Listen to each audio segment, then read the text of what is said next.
Video دیکھنے سے پہلے میرے چینل کو سبسکرائب کریں اور بیل آئیکن دبائیں۔ السلام علیکم کلاس، آج کا جو ہمارا ٹاپک ہے پاک اسٹڈیز کا وہ ہے ویول پلان 1945۔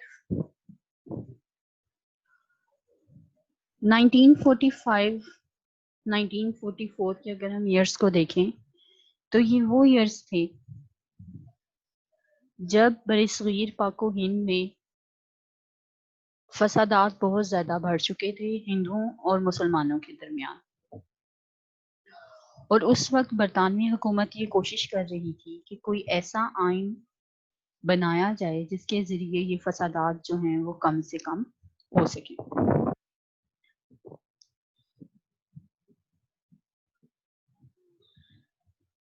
اسی سلسلے میں 1944 میں لارڈ ویول ہندوستان کا وائسرائے بن کر آیا۔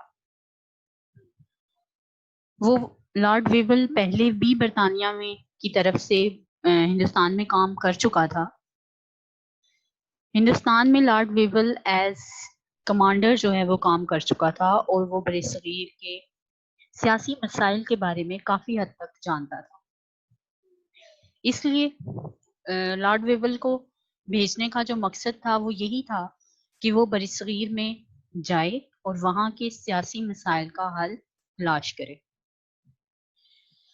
لارڈ ویول برصغیر میں آیا اور آ کر اس نے جو مسائل تھے ان کا حل تلاش کرنے کے لیے ایک پراپر جو ہے منصوبے کا اعلان کیا۔ اب ہم ون بائی ون دیکھیں گے کہ لارڈ ویول نے جس منصوبے کا اعلان کیا تھا اس کے امپورٹنٹ پوائنٹس کیا تھے۔ سب سے پہلا پوائنٹ تھا کہ براعظم کا جو بھی دستور بنایا جائے گا وہ تمام سیاسی قوتوں کی مرضی سے بنایا جائے گا۔ جتنی بھی سیاسی پارٹیاں موجود ہیں ان تمام سیاسی پارٹیوں کی مرضی کے مطابق جو ہے دستور یا آئین بنایا جائے گا۔ سیکنڈ پوائنٹ یہ تھا کہ گورنر جنرل جو ہے اس کی انتظامی کونسل بنائی جائے گی، اس میں سیاسی قوتوں کے نمائندے شریک ہوں گے، اور 6 ہندو ہوں گے اور 5 مسلمان ہوں گے۔ مطلب ریشو جو ہے وہ ڈیسائیڈ ہو گئی کہ اگر 6 ہندو ہوں گے تو 5 مسلمان ہوں گے، اسی طرح اگر 12 ہندو ہوں گے تو 10 مسلمان ہوں گے۔ تھرڈ جو پوائنٹ تھا وہ تھا کہ گورنر جنرل جو ہے انتظامی کونسل کا صدر ہوگا، صدر کے طور پہ وہ تمام معاملات کو دیکھ رہا ہوگا۔ کمانڈر ان چیف کے علاوہ دوسرے تمام ارکان براعظم سے ہوں گے۔ ٹھیک ہے، براعظم مطلب جو برصغیر کے لوکل پیپل ہیں ان کو بھی نمائندگی دی جائے گی، تاکہ لوکل پیپل میں یہ احساس پیدا کیا جا سکے کہ قانون سازی کے عمل میں ان کو بھی حصہ لینے کا موقع دیا جا رہا ہے۔ لیکن جو ارکان براعظم سے ہوں گے ان کا چناؤ خود گورنر جنرل کرے گا، جو سوٹیبل لوگ ہوں گے ان کو چوز کرے گا۔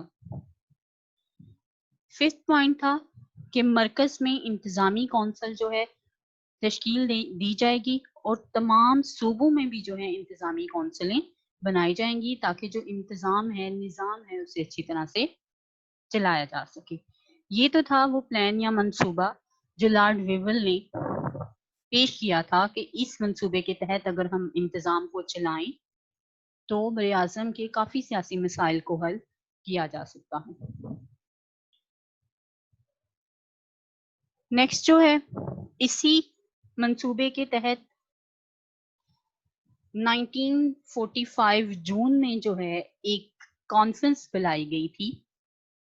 لارڈ ویول نے جو ہے کانفرنس بلائی تھی اور اس میں تمام ہندوستانی سیاسی رہنما جو تھے انہیں دعوت دی گئی تھی کہ وہ آئیں اور آ کر جو لارڈ ویول کا منصوبہ ہے اس پہ غور کریں اور اپنی رائے کا اظہار کریں۔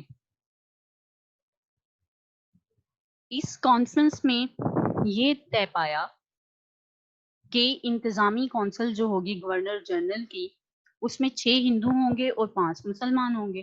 ٹھیک ہے، اس طرح جو ہے وائس رائے کی کونسل میں 5 مسلم ارکان کو نمائندگی مل رہی تھی۔ اب کانگریس جو ہے وہ یہ مطالبہ کر رہی تھی کہ 5 میں سے ایک نمائندہ جو ہے وہ کانگریس کی طرف سے ہوگا وہ مسلمان، لیکن وہ کانگریس نامزد کرے گی، باقی 4 جو ہیں انہیں مسلم لیگ نامزد کر لے۔ اس پہ قائد اعظم نے کہا کہ مسلمانوں کی نمائندہ جماعت جو ہے وہ صرف مسلم لیگ ہے، کوئی اور جماعت جو ہے وہ مسلمانوں کی نمائندہ جماعت نہیں ہے، اس لیے کانگریس کو یہ حق نہیں دیا جا سکتا کہ اپنی طرف سے وہ انتظامی کونسل کے لیے نمائندے کو نامزد کرے۔ اس وجہ سے یہ کانفرنس ناکام ہو گئی تھی۔ کانگریس جو ہے وہ اپنی بات پہ اڑی ہوئی تھی کہ ہم ایک جو مسلمان نمائندہ ہے وہ ہماری طرف سے مسلم نشست پہ نامزد کیا جائے گا۔ شملہ کانفرنس جو ہے وہ ناکامی کا شکار ہو گئی تھی۔ شملہ کانفرنس میں جن لوگوں نے پارٹیسپیٹ کیا، اگر ان لوگوں کو دیکھیں،